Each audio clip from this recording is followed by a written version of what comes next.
Did you recognize the sound? Well, most of you must have recognized it appropriately as the sound that Google Pay makes whenever a transaction is successful. That's exactly what I'm going to talk about today.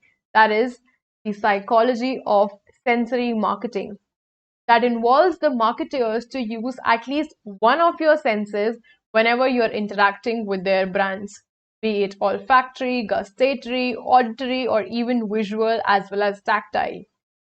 For example, whenever you enter a Starbucks store, you would always smell the same aroma of the coffee beans.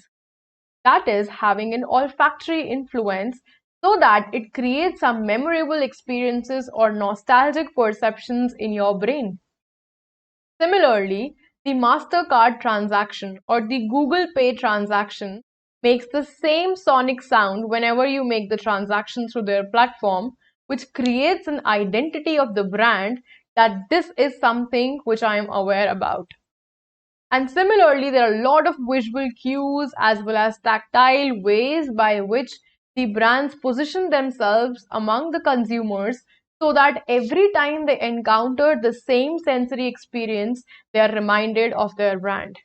And that's how you can actually create a brand loyalty and brand identity among your consumers by using these different ways of sensory experiences, starting from the olfactory, giving them the same taste through the gustatory influence, or the tactile experiences, visual experiences. And don't forget, whenever you place an order on Zomato, you hear the same sound, which is the sonic.